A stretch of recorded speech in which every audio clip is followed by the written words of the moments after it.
মনেরে বুঝাও রে মন, একদিন যে বাড়ির দরজা দিয়া নতুন বউ হইয়া রঙিন শাড়ি পইরা ঢুকছিলা রে মা, আমার এমন একটা দিন আসবে রে মা, ওই একই বাড়ির দরজা দিয়া সাদা শাড়ি পইরা ওই চার পায়ার পালকিতে উঠা ওই যে কবরের দিকে তোমারে নিয়ে রওনা দিবে রে মা, তোমার ছেলেটা মা মা বলে চিৎকার মারবে, তোমার মেয়েটা মা মা বলে চিৎকার মারবে, রাখতে কিন্তু কেউ পারবে না। ও যুবক, সবাই কান্দে, তোমার চোখে পানি নাই। ডানে বামে সবাই জাহান্নামের ভয়ে কান্দে, তোমার চোখে পানি আসে না। গুনাহ করতে করতে অন্তরটা কি পাথর হয়ে গেল? ডানে বামে মুরব্বীরা কান্দে, আমি বড় পাপী রে মাওলা, আমি বড় হতভাগা রে মালিক, আমার গুনাহ করতে করতে আমার অন্তর পাথর হয়ে গেছে। ও দয়ার আল্লাহ, তুমি যদি ঘাড় ধাক্কা দিয়া তারা উঠাও, আমি কার কাছে যাব? কে আমাদেরকে বান্দা বইলা ডাক দিব রে আল্লাহ? আমরা তো তোমার সারা কারো ইবাদত করি না। ইয়াকা নাবুদু ওয়া ইয়াকা নাস্তাঈন, আমরা তোমার ইবাদত করি, তোমারই সাহায্য চাই। ফিরায়ও না রে মাওলা। বাবারা ছেলেরা কান্দে, মাহারা ছেলেরা কান্দে। আল্লাহ তাকায় দেখো না, বাবারা ছেলেগুলা কেমনে কান্দে। আল্লাহ, ও আল্লাহ, তাদের বাবারে তুমি মাফ কইরা দাও আল্লাহ, তাদের মায়েরে তুমি মাফ কইরা দাও আল্লাহ। ও আল্লাহ, আমাদের বাবা সাইয়েদনা আদম 360 বছর কাঁদছে, রব্বানা যালামনা আনফুসানা, এই দোয়া পইরা আমাদের বাবাই কাঁদছে। আজকে তার ছেলেরাও এই দোয়া পইরা কান্দে। মাওলা, বাবারে মাফ করলে ছেলেরা কি অপরাধ করলো আল্লাহ? ও আল্লাহ, বনি আদমরে তাড়া দিও না, আদমের সন্তানগুলারে ফিরে দিও না। ও আল্লাহ, আমরা তোমার নবীর উম্মত, আমরা তোমার বন্ধুর উম্মত, আমরা তোমার হাবিবের উম্মত। তোমার নবী আমাদের জন্য কাঁদছে আল্লাহ। ও আল্লাহ, তোমার নবী এখনো আমাদের জন্য কাঁদে। ও আল্লাহ, তোমার নবীর উম্মত আমরা ফিরেও না, তারা দিও না রে মাওলা, তারা দিও না আল্লাহ। আমাদের গুনাহগুলা তুমি মাফ কইরা দাও। গুনার বোঝা মাথায় লইয়া কান্দেছি,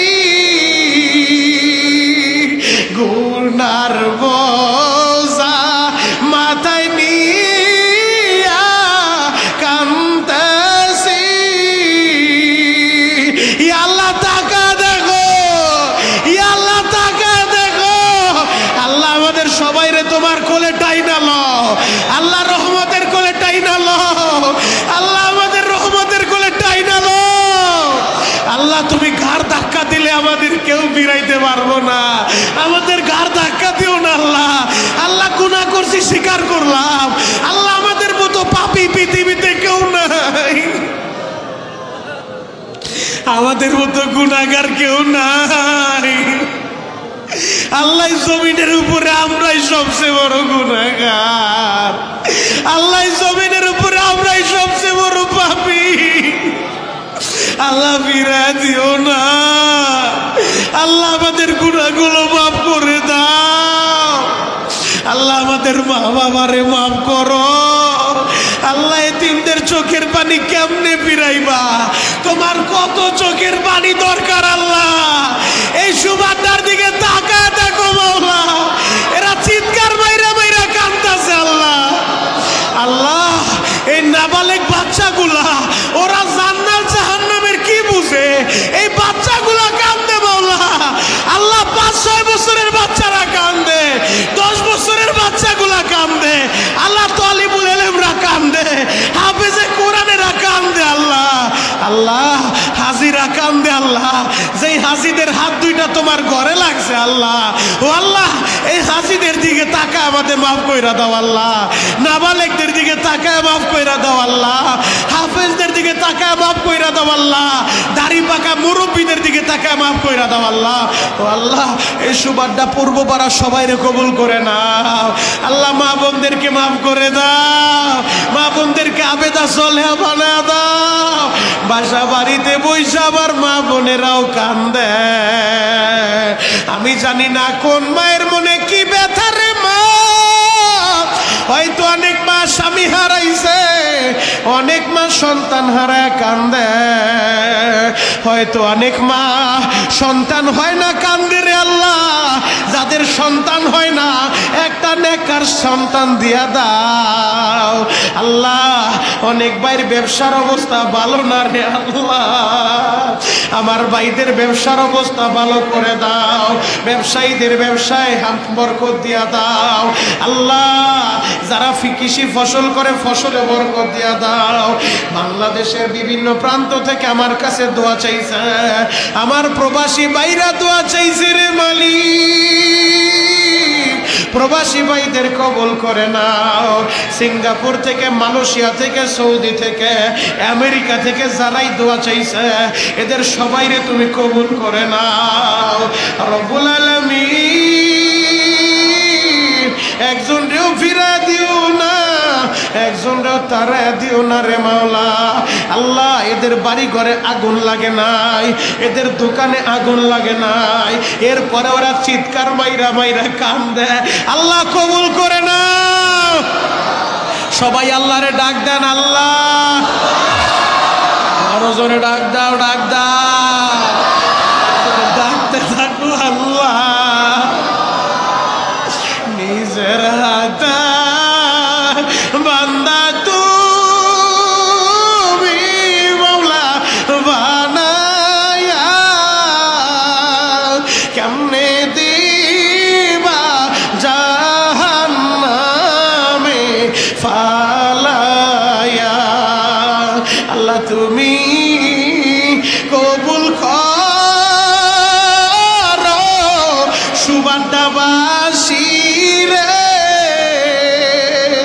মাফ করিয়া উঠাইবা হাসরে, আল্লাহ তুমি কবুল করো কেরানীগঞ্জবাসী রে, মাফ করিয়া উঠাইবা হাসরে, তুমি সারা বান্ধব নাই রে কবরে, ইয়া আল্লাহ, ইয়া আল্লাহ, আল্লাহ ফিরায়ও না, আল্লাহ ধারা দিও না জীবনে না করিলাম বন্দেগি, গুনাহ করে কাটাইলাম জিন্দেগি, এ জীবনে না করিলাম বন্দেগি, গুনাহ করে কাটাইলাম জিন্দেগি, তওবা করে আবার তওবা ভাঙ্গিলাম, ইয়া আল্লাহ, ইয়া আল্লাহ,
মুরব্বীরা কান্দে আল্লাহ, আল্লাহ দাড়ি পাকা বাবারা কান্দে, ও আল্লাহ নাবালেক বাচ্চাগুলা কান্দে, ফিরাও না, তারা দিও না আল্লাহ, এদের সবাইরে তুমি কবুল করে নাও।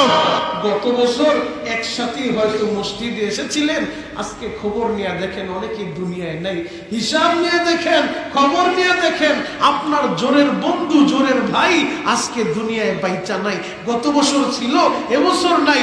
এই মসজিদে গত বছর আমি বয়ান করেছিলাম, অনেক মুসল্লি এই জায়গায় বৈশা বয়ান শুনছে। আমার জানা মতে এদের মধ্য থেকে আজকে অনেকে ওই কবরে শুয়ে রয়েছে। কথা বলেন ঠিক? এই বছর 25 সালে আমি বয়ান করতেছি, আপনারা বয়ান শুনতেছেন। আপনি যেই জায়গায় বসে আছেন এই একই জায়গায় আগামী বছর সবে বরাতে হয়তো আল্লাহর অন্য বান্দা বসবে। আমি যেই জায়গায় বসে বয়ান করতেছি একই জায়গায় হতে পারে আল্লাহর আরেক বান্দা এই জায়গায় বৈশা বয়ান করবে। আমি কবরে চলে যাব, আপনি কবরে চলে যাবেন। আজকেরই বসা, আজকেরই মসজিদে আসা যদি আমার আপনার জীবনের শেষ বসা হয়ে যায়, আমি মনে করতেছি যে এটাই মনে হয় আমার শেষ বয়ান, এটাই মনে হয় আমার আপনাদের সামনে শেষ কথা।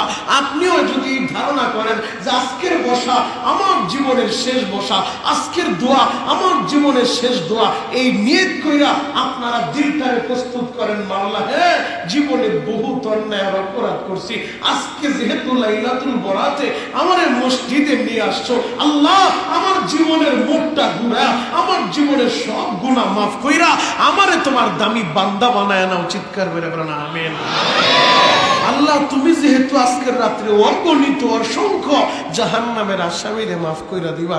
আল্লাহ আমি হতভাগা যদি আজকে আমি মাফ না পাই, আল্লাহ আমি হতভাগা কপাল পরা যদি আজকের এই বরাতের রাতেও তুমি আমারে মাফ না করো। আল্লাহ আমার বিশ্বাস তুমি আমারে ভালোবাসো বিদায় মসজিদে আনছো। যদি ভালোই না বাসবা আমারে তুমি মসজিদে আনতা না, যদি ভালোই না বাসবা আমার দ্বারা এই সারা নামাজটা তুমি আদায় করাইতা না, যদি ভালোই না বাসবা আমি গুনাহগারের এই কপালটা তোমার কুদরতি কদমে লাগানোর সুযোগটা তুমি দিতা না। যেহেতু সুযোগ দিছো, আমি বুক ভরা আশা নিয়ে আসছি, সুযোগ যেহেতু দিছো তুমি আমারে ক্ষমাও করবা, কারণ তোমার নাম গফফার। আল্লাহ দেও না আমাদেরকে মাফ কইরা। চিৎকার মেরে বলেন আমিন। আল্লাহর কাছে চাওয়ার মতো চাইলে পাওয়া যায় কি যায় না? আরো জোরে বলেন যায় কি যায় না? চাওয়ার মতো চাইলে আল্লাহর কাছে সবই পাওয়া যায়, তবে চাওয়াটা নির্ভেজাল চাওয়া হইতে হবে। এ চাওয়ার ভিতরে কোনো ভেজাল থাকতে পারবে না, এ চাওয়ার ভিতরে কোনো পর্দা চলবে না। আমি আমার মালিকের কাছে চাই, কোনো গায়রুল্লাহর কাছে চাই না, পীরের কাছে চাই না, মাজারে চাই না, কবরে চাই না, চাইবো তো মালিকের কাছে চাইবো। আমার কি দরকার হাত গনি দে দে নেকু তৈয়ার হয়, চুনা মাঙ্গে উসসে তু বেজার হয়। দুনিয়ার মানুষ চাইলে বেজার হয়, আমার মাওলা না চাইলে বেজার হয়। আল্লাহ দেওয়ার লাইগা রেডি, বান্দা তুই চা আমি দিব, না চাইলে আল্লাহ রাগ করে কেন আমার কাছে চায় না। সুবহানাল্লাহ। এমন এক আল্লাহ আমরা পাইছি, এমন এক আল্লাহ আমাদের বানাইছে, এমন এক আল্লাহর বান্দা আমরা যে আল্লাহর কাছে না চাইলে রাগ করে। আমার বান্দার প্রয়োজন আমার কাছে কেন বলে না? আর আজকের এই রজনী সূর্যটা যখন ডুইবা গেছে, আমার নবীজি বলছে আমি বলি নাই, সূর্য যখন ডুইবা গেছে দুনিয়ার আসমানে আইসা নিজে বান্দারে ডাকতে থাকে, আল্লাহ মিন মুস্তাগফিরিন ফাগফিরল্লাহ, আল্লাহ মিন মুস্তারজিকিন ফারজুকা, আল্লাহ মিন মুবতালিয়ান ফাউআফিয়া, আল্লাহ কাযা আল্লাহ কাযা, এইভাবে ডাকতে থাকে। কে আছো গুনাহগার আমারে বলো আমি ক্ষমা করব, কে আছো অভাবগ্রস্ত আমারে বলো অভাব দূর করব, কে আছো ঋণগ্রস্ত আমারে বলো ঋণ দূর করে দিব, কে আছো পেরেশানিতে আমারে বলো পেরেশানি দূর করে দিব, কে আছো অসুস্থ আমারে বলো তোমারে সুস্থ করে দিব। আরে ডাক্তার লাগবে না, কবিরাজ লাগবে না, আল্লাহ চাইলে এক গ্লাস পানির মাধ্যমে বান্দারে সুস্থ করতে পারে। কথা বলেন ঠিক কিনা? দুনিয়ার ডাক্তার রোগ ধরতে পারে না, দুনিয়ার ডাক্তারের কাছে যতই পরীক্ষা নিরীক্ষা করে রোগ খুঁজা পায় না, কিন্তু অসুস্থতাও সারে না। দেখা যায় জমজমের এক গ্লাস পানি পান করছে, আমার আল্লাহ তারে পরিপূর্ণ সুস্থ বানায় দিয়েছে। আল্লাহ পারে কি পারে না? আল্লাহ পারে। এজন্য বিশ্বাস রাখতে হবে, বিশ্বাস নিয়ে আশা নিয়ে আল্লাহর কাছে চাইতে হবে। আশা এবং ভয় এই দুইটার মাঝামাঝি হলো ঈমান। আশাও থাকতে হবে যে আল্লাহ মনে হয় আমারে মাফ করব, আল্লাহ মনে হয় আমারে জান্নাত দিব। আমার ভয় থাকতে হবে এই পৃথিবীতে যদি একজন মানুষের আল্লাহ জাহান্নাম দেয়, সবাইরে জান্নাত দিব, একজনরে জাহান্নামে দিব, মনে হয় ওই নাফরমান হতভাগা আমি। এই সমাজের ভিতরে আজকে সবাইরে মাফ কইরা দিব, একজনরে আল্লাহ মাফ করব না, মনে হয় ওই নাফরমানটা আমি মনে হয় পাপী। কারণ আমার মতো পাপী তো এই পৃথিবীতে কেউ নাই, আমার মতো গুনাহগার তো এই পৃথিবীতে কেউ নাই। মনে হয় আজকে রাত্রেও আল্লাহ আমারে মাফ করব না। আবার আশা করতে হবে না আল্লাহ আমারে মাফ করবে। আশা এবং ভয় দুইটার মাঝামাঝি হলো ঈমান। এজন্য আমাদের জান্নাতের আশাও করতে হবে, জাহান্নামের ভয়ও দিলে থাকতে হবে। কথা বলেন ঠিক কি? জাহান্নামের ভয়ে চোখের পানি জড়াইতে হবে, কারণ চোখের পানি ছাড়া জাহান্নামের আগুন নিভবে না। দুনিয়ার ভিতরে আগুন লাগলে ফায়ার সার্ভিসের কর্মীরা আইসা দমকল লাগায় পরে আগুন নিভানোর চেষ্টা করে, 10টা 12টা 15টা ইউনিট কাজ করে। কেন? আগুন নিভানোর জন্য। আপনার আমার গুনার কারণে জাহান্নামের আগুন জ্বলতেছে। ওই আগুন নিভাইতে চাইলে পুরা বুড়িগঙ্গার পানি দিলেও কাজ হবে না। পদ্মা, মেঘনা, যমুনা, শীতলক্ষা, আরিয়ালখা, মধুমতি নদীর পানিতে কাজ হবে না। চোখের পানি লাগবে, চোখের পানি। বান্দা যখন চোখের পানি লেবুর রসের মতো ছেড়ে দেয়, আমার আল্লাহ বান্দার এই চোখের পানিগুলা কুদরতি রুমাল দিয়া সংরক্ষণ করে রাখে। ময়দানে মাশারে এ বান্দার চোখের পানিগুলো আল্লাহ তার হাবিবের হাতে দিবে। যেই মুহূর্তে পুরা ময়দান থরথর করে কাঁপতে থাকবে, সূর্য থাকবে মাথার কাছে, পায়ের নিচের ঠান্ডা মাটির জমি, এটা থাকবে তামার জমি, উপরে সূর্যের তাপ, নিচে তামার জমি। মানুষের এই মাথাগুলা টাস টাস করে মাথার বাটিটা ফেটে যাবে। ভাব যখন উতরায় এইরকম মগজগুলা টকবক টকবক করে উতরায় উতরায় পড়তে থাকবে। পুরা ময়দান স্তব্ধ। আমার আল্লাহ রহমানের সাইনবোর্ড সরায়া কহারিয়াতের সাইনবোর্ড লাগায় দিব। পুরা ময়দান থর থর করে কাঁপতে থাকবে।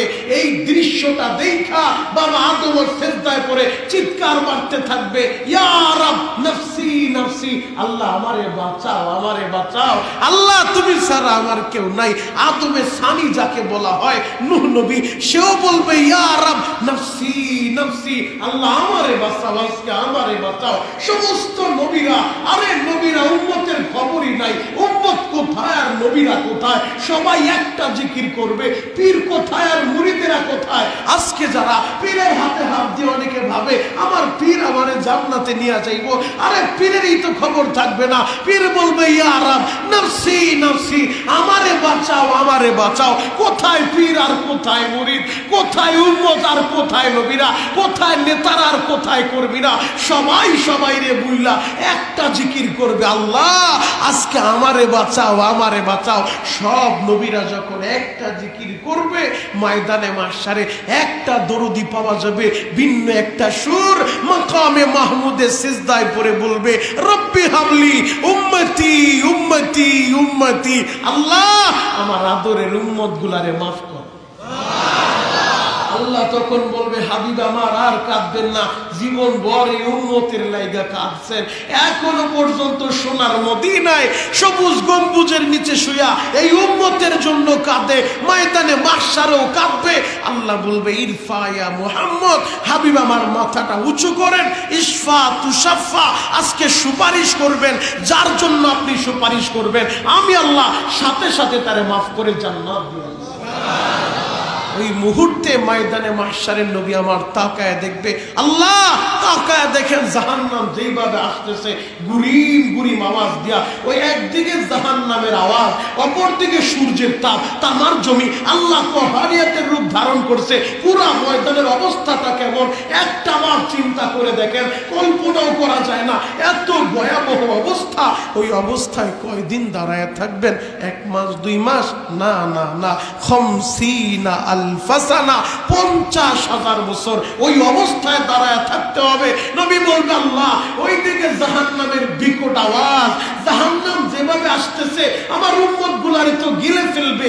জাহান্নামের ঠোঁটের ভিতরে 70,000 আংটা লাগানো থাকবে, এক এক টানটায় 70,000 শিকল লাগানো থাকবে, এক একটা শিকলে 70,000 ফেরেশতা থাকবে। কোটি কোটি ফেরেশতা জাহান্নামে ধরে রাখতে পারবে না, গুরিম গুরিম আওয়াজ দিয়ে আসবে, মনে হয় যেন পুরা ময়দানটা তার পেটের ভিতরে নিয়ে যাবে। আল্লাহ বলবে, হাবিব আমার চিন্তা করবেন না, আপনি মাথাটা উঁচু করেন, নবীর হাতে একটু পানি দিবে, যান পানিটা ছিটায় দেন। নবী আমার নিজের হাত দিয়া ওই পানিটা জাহান্নামের গায়ে যখন ছিটা মারবে, গুড় গুড় করে স্বেচ্ছায় জাহান্নাম পিছনে চলে যাবে। নবী আমার সিজদায় পড়ে বলবে, মালিক এখন কুদরতের পানি, এটা কি আবে হায়াত না জমজম?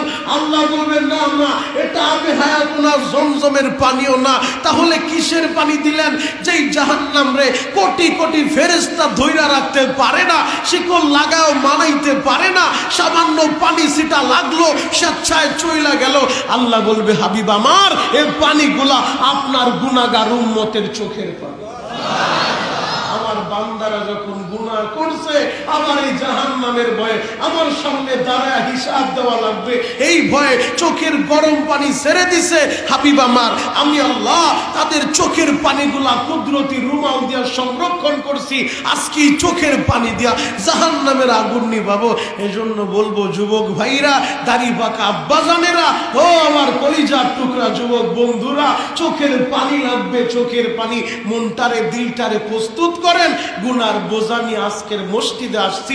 মাওলা হে, যেহেতু মসজিদে আপনি আনছেন, আমি আসতে পারি নাই, আমার এই ক্ষমতা নাই যে আমি মসজিদে ঢুকবো, এই ক্ষমতা আমার নাই, আপনি আমারে ঢুকাইছেন।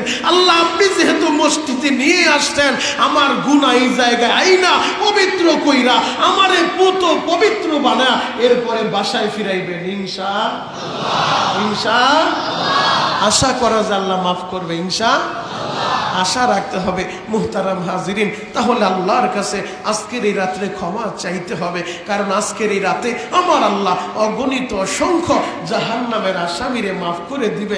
যদি আপনি আর আমি মাফ না পাই, আপনার আমার মতো হতভাগা এই পৃথিবীর বুকে আর কেউ নাই। আল্লাহর নবী রাতের অন্ধকারে বিছানা থেকে উইঠা চইলা গেছে। আম্মা জান আয়েশা চোখটা খুইলা দেখে নবী আমার পাশে নাই, কোথায় গেল? আম্মা জান আয়েশা নবীরে খুঁজার লাইগা অন্যান্য বিবিদের ঘরে খবর নেয় যে আমার সাথে আবার বেইনসাফি হয় কিনা, অন্য কোনো বিবির ঘরে গেছে কিনা। খবর নিয়ে দেখে কারো ঘরে যায় নাই, খুঁজতে খুঁজতে যায় দেখে জান্নাতুল বাকি গুরুস্থানের সামনে দাঁড়ায় হাতটা উঠায়া এই উম্মতের জন্য চোখের পানি ঝরায়। আম্মা জান আয়েশারে দেখা নবীজি বললেন, আয়েশা তুমি কি ভেবেছো তোমার সাথে বেইনসাফি করব? না না ও আয়েশা, আজকের এই রজনী নিসফে শাবান, শাবানের মধ্য রজনী, এর রজনীতে আমার আল্লাহ দুনিয়ার আসমানে আয়েশা বান্দারে ডাকতে থাকে, কে আছো গুনাহগার, আমারে বলো আমি ক্ষমা করব। আয়েশা আমি কেমনে শুয়ে থাকি? একদিন আম্মা জান আয়েশা তো প্রশ্ন করে বসলেন, নবীজি আমরা আপনার বিবি, পুরাটা রাত্র কি আপনি আমাদেরকে কখনো দিবেন না? নবীজি বললেন, আয়েশা দুনিয়ার মানুষগুলা যখন ঘুমের ঘরে চইলা যায়, আমার আল্লাহ তো ঘুমায় না, লা তাখুদুহু সিনাতু ওয়ালা নাউম, আমার আল্লাহ ঘুমায় না, জিমানিও দেয় না। ও আয়েশা, আমার আল্লাহ তখন আমারে ডাকতে থাকে, ইয়া আইয়ুহাল মুজাম্মিল কুমিল লাইলা ইল্লা কলিলা, ও কম্বল মুড়ি দিনওয়ালা নবী, ওঠেন গো নবী ওঠেন, আর ঘুমাবেন না। ও মিনাল লাইলি ফাতাহাজ্জাত বিহি নাফিলাতাল লাক আসা আইয়াবআসাকা রাব্বুকা মাকামান মাহমুদা। অর্ধেক রাত ঘুমাবেন, অর্ধেক রাত আমি রবের কুদরতি কদমে সেজদা দিবেন। নবী আমার বলে, আয়েশা আমার মাওলা যদি আমারে ডাকে আমি কেমনে শুয়ে থাকি? আম্মা জান আয়েশা বলে, দুনিয়ার মানুষ রে, আমার নবী যে পুরাটা রাত আমাদেরকে দিত না, হাত দুইটা উঠায়া শুধু কান্না করতো, মাঝে মধ্যে পিছনে দাঁড়ায় দাঁড়ায় কান লাগায় শুনতাম, আমার জন্য কাঁদেনি নাকি তার বিবি খাদিজার জন্য কাঁদে? এত কান্নাকাটি কার জন্য করে? নাকি তার কলিজার টুকরা মেয়ে ফাতেমার জন্য কাঁদে? আম্মা জান আয়েশা বলে, দুনিয়ার মানুষ শোনো, আমার নবী আমার জন্য কাঁদে না, কোনো বিবির জন্য কাঁদে না, মেয়ের কথাও বলে না, হাসান হুসাইনের কথাও বলে না, হাতটা উঠাইলে শুধু উম্মতি উম্মতি। আল্লাহ আমার উম্মত গুনাহগার, এদের তুমি মাফ না করলে এদের কি উপায় হবে? আল্লাহ আমার উম্মত উম্মতগুলারে তুমি মাফ করে দাও। আল্লাহু আকবার। তাহলে আজকের এই রজনী যেহেতু আল্লাহ সুযোগ দিয়েছেন, আশা করা যায় আজকের এই রজনীতে আপনাকে আমাকেও আল্লাহ মাফ করবে। তো দিলের কানটা লাগায় কথাগুলো শুনেন। মুহতারাম হাজিরিন, আমরা অনেকে নিয়ত করছি সারা রাত জাগবো, সারা রাত জেগে ইবাদত করব। যেহেতু আল্লাহ বান্দারে ডাকে সারা রাত জাগার জন্য, সমষ্টিগতভাবে ইবাদত, এটার কোনো বিধান নাই। আমরা ব্যক্তিগতভাবে ইনফিরাদিভাবে আমরা ঘরের ভিতরেও আমল করতে পারবো, ঘরের ভিতরেও নামাজ পড়তে পারবো। নবীজি বলছে যখন নিসফে শাবান এসে যায়, তোমরা রাত্রিবেলা দাঁড়ায় দাঁড়ায় নামাজ আদায় করো, দিনের বেলা সিয়াম পালন করো। রাতে হবে নামাজ, দিনে হবে রোজা। দিনের বেলা রোজা রাখো, রাতের বেলা নামাজ আদায় করো। এখন আমরা রাতের বেলা নামাজ পড়বো। প্রশ্ন আসতে পারে, হুজুর কিভাবে পড়বো? আমি তো জানি না। আপনি দুই রাকাত করে নফল নামাজ যত রাকাত মনে চায় পড়তে পারবেন। দুই রাকাত করে পড়বেন, নফলের নিয়ত করে, তাহাজ্জুদের নিয়ত করে আপনি পড়তে পারবেন। যেই সূরাটা আপনার কাছে সবচেয়ে সহজ মনে হবে ওই সূরা দিয়ে আপনি পড়বেন। যদি দুইটা সূরাই আপনি পারেন, ওই দুইটা দিয়ে সব নামাজ পড়তে পারবেন, কোনো অসুবিধা নাই। আপনার কাছে সহজ ভালো যেটা লাগে, যেই সূরাটা আমার কাছে সহজ মনে হয়, ওই সূরা দিয়ে দুই রাকাত করে নামাজ আদায় করব ইনশাআল্লাহ। এখন যারা সারা রাত জাগতে চান তাদের জন্য, যে হুজুর আমি তো সারা রাত জাগতে চাই, তাহলে দাঁড়ায় দাঁড়ায় এক লাগাতার নামাজ পড়লে আপনার ক্লান্তি চলে আসবে, ঘুম ঘুম ভাব চলে আসবে। এজন্য কিছু সময় নামাজ পড়বেন, কিছু সময় কোরআন পড়বেন, কিছু সময় জিকির করবেন, কিছু সময় ইস্তেগফার করবেন, কিছু সময় নবীর উপরে নবীর মুহাব্বতে দুরূদ পড়বেন। ইবাদত পরিবর্তন হবে, ইবাদতের স্বাদ বাড়বে, ভিন্ন ভিন্ন মজা লাগবে। কিছু সময় নামাজ পড়লেন, এরপরে তেলাওয়াত করলেন, কেননা নফল ইবাদতের ভিতরে সর্বোত্তম ইবাদত হলো কোরআনে কারীমের তেলাওয়াত। আরো জোরে বলেন। নফল ইবাদতের ভিতরে সর্বোত্তম ইবাদত কোরআনে কারীমের তেলাওয়াত। কোরআনের তেলাওয়াত করবেন। রমজান মাস আসতেছে, কোরআন নাজিলের মাস। রমজান মাসে তো কোরআন তেলাওয়াত করবেন, তো এখন থেকে ইনশাআল্লাহ শুরু করে দেন। বেশি বেশি কোরআন পড়বেন, নবীর মুহাব্বতে পইরা বেশি বেশি দুরূদ পড়বেন। যে দুরূদ পড়ে তার চেহারা আল্লাহ সুন্দর করে দেন। আর জোরে বলেন। মহিলা মা বোন যারা বয়ান শুনছেন, আপনাদের পার্লারে যাইতে হবে না, ওযু করবেন, বেশি বেশি দুরূদ পড়বেন, নামাজ পড়বেন, ওযুর পানিতে আল্লাহ চেহারা সুন্দর করে দিবেন। এজন্য বেশি বেশি দুরূদ পড়তে হবে। নবীর মুহাব্বতে পইরা বেশি বেশি দুরূদ পড়লে চেহারা সুন্দর হয়। নবীর মুহাব্বতে পইরা বেশি বেশি দুরূদ পড়লে তার মর্যাদা আল্লাহ বাড়ায় দেয়, তার মর্যাদাকে বুলন্দ করে। শুধু তাই না, আমার আল্লাহ তার উপর থেকে গুনাহ মাফ কইরা আমার আল্লাহ তার উপরে 10টা রহমত নাজিল করে। যে বেশি বেশি নবীর মুহাব্বতে দুরূদ আদায় করে, আল্লাহ পাক রব্বুল আলামিন স্বপ্নে যোগে নবীজিরে দেখায় দেয়।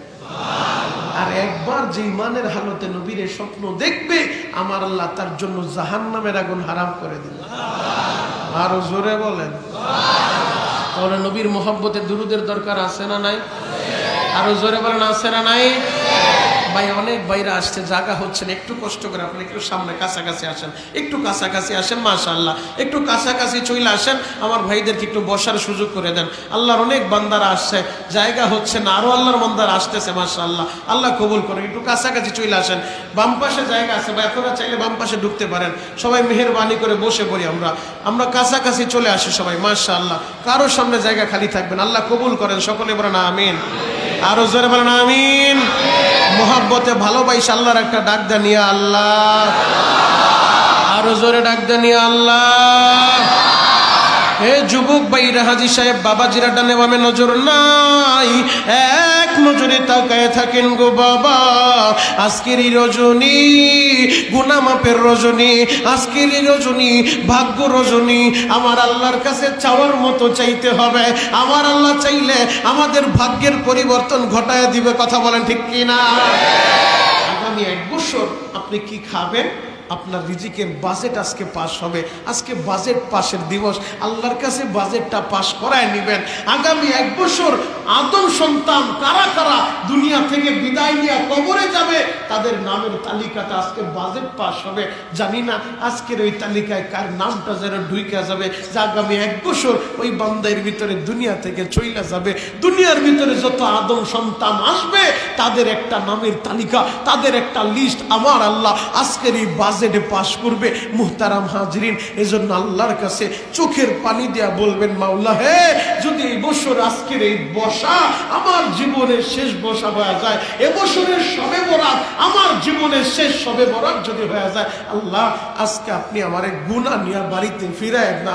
যেই বাড়ি থেকে আমি আসছি, বাসা থেকে বের হয়েছি, মসজিদে যেহেতু ঢুকছি, আমারে পবিত্র বানাই এরপরে বাড়িতে নিবেন ইনশাআল্লাহ।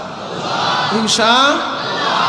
আল্লাহর কাছে চাওয়ার মতো চাইলে আল্লাহ মাফ করতে পারে কি পারে না? আর জোরে বলেন, পারে কি পারে না?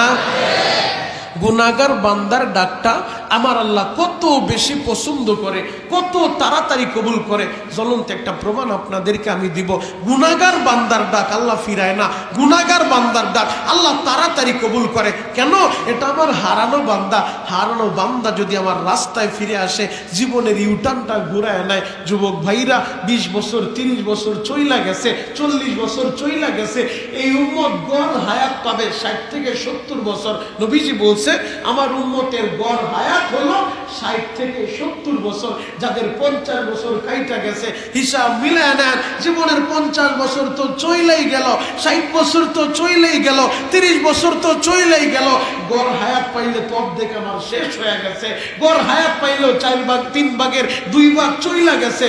আমার এক পা তো কবরে, আমি কয়দিন বাঁচবো? আর যে কোনো মুহূর্তে তো আজরাইল চলে আসতে পারে। এজন্য চোখের পানি দিয়ে বলবেন, আল্লাহ আমারে গুনাহগার তুমি আর বানায়ও না। আল্লাহ গুনাহ যেহেতু হয়েই গেছে, আজকে আমি মাফ চাইতেছি, আর গুনাহটা আমি করব না, তুমি আমারে মাফ করে দাও। আল্লাহ আমি ইউটার্নটা ঘুরাইয়া নিলাম, জীবনের ইউটার্ন। তুমি ভুল রাস্তায় চলতেছিলে, ইউটার্নটা ঘুরাইয়া নিলে রাস্তা সঠিক হয়ে যাবে। 30 বছর নামাজ পড়ো নাই, এখানে এমনও যুবক থাকতে পারো কখনো তুমি মসজিদে আসো নাই, হয়তো 2-1টা জুমা পড়ো, এমনও যুবক এখানে থাকতে পারে। আমার বিশ্বাস হয়তো ঈদের সময় মসজিদে আসে আর সারা বছর মসজিদে আসে না। এমনও যদি কোনো আল্লাহ পাকের বান্দা থাকো, আজকে যদি তুমি খাঁটি দিলে তওবা করো, আল্লাহ আজকের পরে আর আমি নামাজ ছাড়বো না, আল্লাহ আজকের পরে আর আমি জীবনের রোজা ছাড়বো না। 30টা বছর রমজানের রোজা আমার কাইটা গেছে, আমি রাখতে পারি নাই, আল্লাহ হেলায় খেলায় কাটায় দিছি, আপনার ফরজ হুকুম আমি পালন করি নাই। আজকে সাচ্চা পাক্কা ওয়াদা করলাম, এই বছর রমজানের রোজা শুরু করব, জীবনে যত বছর বাঁচবো কোনো বছর আর রোজা ছাড়বো না ইনশাআল্লাহ। পাক্কা ইরাদা, যদি পাক্কা ইরাদা করতে পারেন, আমার আল্লাহ আপনার আমল নামায় নেক লেখা শুরু কইরা দিব ফেরেশতারা। কিন্তু বান্দা গুনাহের নিয়ত করে, আপনি আর আমি অনেক সময় গুনাহের প্ল্যান প্রোগ্রাম করি যে আগামীকাল আমরা এই গুনাহটা করব, প্ল্যান হইছে, এরপরও কিন্তু ফেরেশতা লেখে না যে বান্দা গুনার প্ল্যান করছে। আল্লাহ সবই জানে, এরপরও লেখে না। ফেরেশতা লিখতে চাইলে আল্লাহ ডানকাদের ফেরেশতা যে নেকি লিখে আর বামকাদের ফেরেশতা যে গুনাহ লিখে। ওই যখন বান্দা নিয়ত করছে গুনাহ করবে, বামকাদের ফেরেশতা লিখতে চায়, ডানকাদের ফেরেশতা কলম ধইরা বসে, খবরদার লিখবি না। কেন লিখবো না? বলে এই বান্দা তো এখনো গুনাহ করে নাই, গুনাহ যখন করব তারপরে লিখবি। বলে সে তো প্ল্যান করছে, তার প্ল্যান ফাইনাল, গুনাহ হবেই। বলে না, এখনো গুনাহ হয় নাই, গুনাহ করবে তারপরে তারপরে গুনাহ লিখবি, এর আগে লিখবি না। বলে তুমি তো লেখো, তুমি তো নেক আমলের নিয়ত করলে নেক লেখা শুরু করো। বলে আল্লাহ আমারে পাওয়ার দিছে, আল্লাহ বান্দারে বড় ভালোবাসে।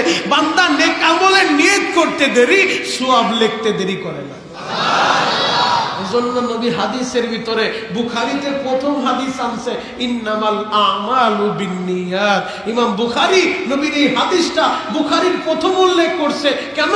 বলে বান্দা সব আমলের ফলাফল নিয়তের উপরে নির্ভরশীল। নিয়ত যদি সাচ্চা এবং পাক্কা থাকে যে এই বছর রমজান থেকে আমি জীবনে আর রোজা ছাড়বো না, আপনি নিয়ত কইরা যদি মারাও যান, আপনি মারা গেল আমল নামায় আল্লাহ নেকি উঠায়। আপনার নিয়তের ভিতরে কোনো বেজাল ছিল না। আর বান্দা গুনার নিয়ত করলে আল্লাহ গুনাহ লেখায় না, বলে গুনাহ হওয়ার পরে গুনাহ লেখে। এই নিয়ত করলেই আল্লাহ গুনাহ লেখে না। এজন্য আল্লাহর কাছে যদি চাওয়ার মতো চাওয়া যায়, অবশ্যই আল্লাহ মাফ করবে, অবশ্যই আল্লাহ ক্ষমা করবে। আল্লাহ ক্ষমা করবে বিধায় আমাদের মসজিদে আনছে, আমাদের দ্বারা এশারের নামাজটা আদায় করাইছে। ক্ষমা করবে বিধায় আমার মতো নালায়েকের কপালটা তার কুদরতি কদমে লাগাইছে।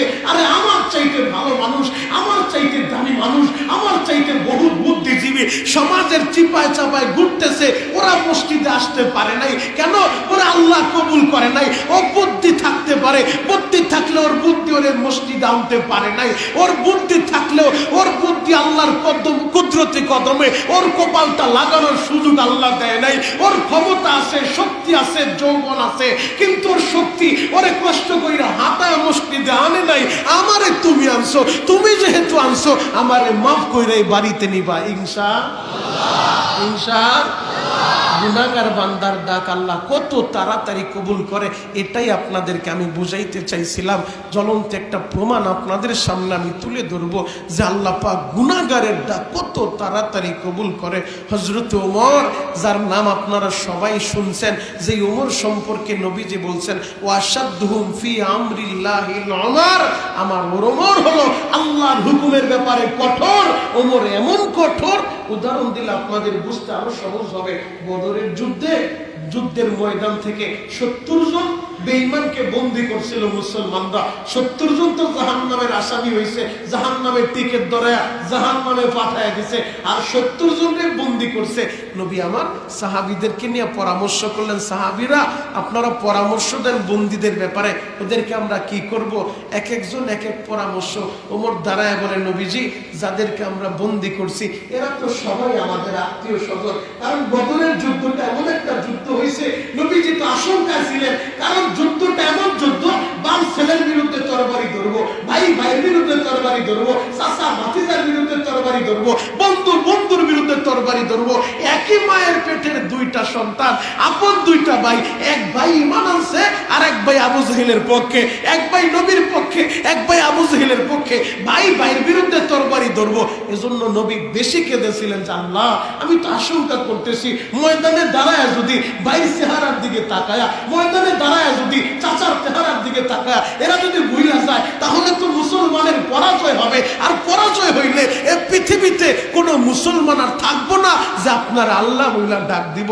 ওমর বলে, নবীজি যে 70 জনকে বন্দী করছি, এই 70 জন তো আমাদের এই ভাই বেরাদার বাপ চাচা।